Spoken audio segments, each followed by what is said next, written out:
The story of a psycho who enjoyed torturing himself. In the final story you will feel chills running down your spine. If you like our stories, then please like our video. Subscribe this channel. And be sure to give your opinion by commenting. Thanks for watching.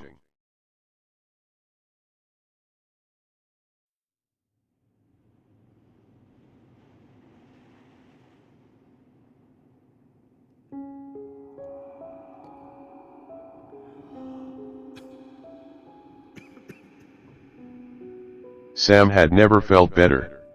It appeared to be the golden period of his life where people had started looking up to him without getting scared. He remembered his high school time. Forget the girls, even guys used to run away from him. They used to call him a freak, but they had their reason, a reason that was legitimate. While waiting in the college's cafeteria for Selena, his mind was throwing back memories at him. He could have never imagined that a person like him would ever be able to find a girl like Selena. They had been dating for a month now. They did not share the same classroom, they had met at the basketball court for the first time. Both of them were pretty good at it and had experienced an instant connection bringing them together. However, she did not know a secret that Sam had been hiding from everyone in his college. He was afraid how she might react once he puts it out open in front of her. She arrived directly after her humanities lecture. She was wearing a pink captain top paired with rich black capris and holding a couple of books in her hands. The spectacles on her big and beautiful eyes made her the cutest girl Sam had ever seen. "I don't know how," Sam said. "What?" She had a blank expression on her face. "I don't know how a girl as beautiful as you fell in love with me." "Who said anything about love? We are just friends." "Uh-huh." He nodded and hugged her. "And are friends allowed to do this?" he said, placing his lips on hers.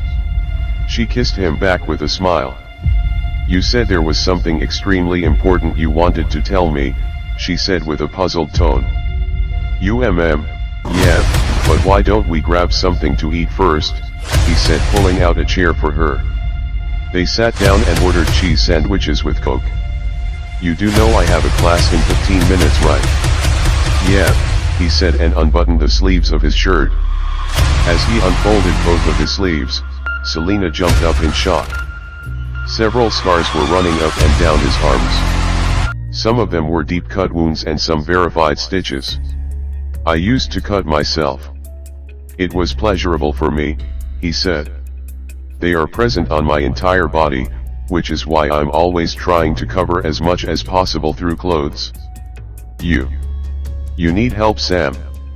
There's something wrong with you," she blurted out and started leaving. "Wait, Selena.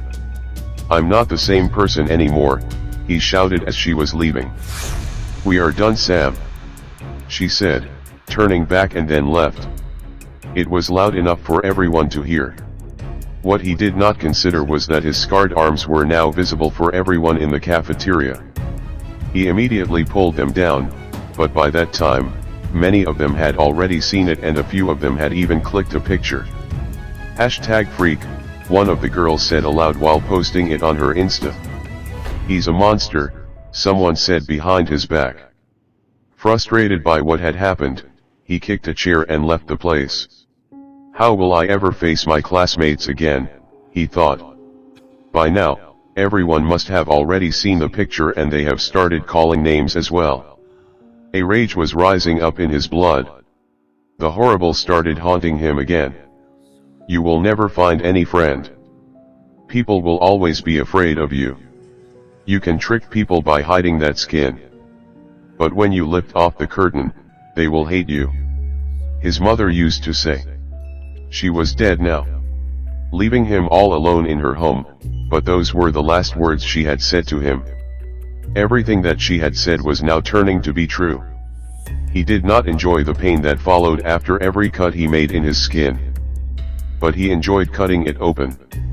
Drugs had helped him curb the pain and he had started enjoying it to the level that no part of his body was now available to inflict a cut.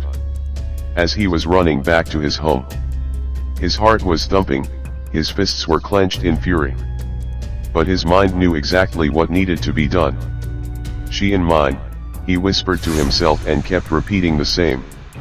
While Selena was returning back to her home after the college was over, someone hit her on the head and her world faded to black. When she opened her eyes again, she was chained in a big cage. Her heart started thumping loud. Where am I? Who has done this to me?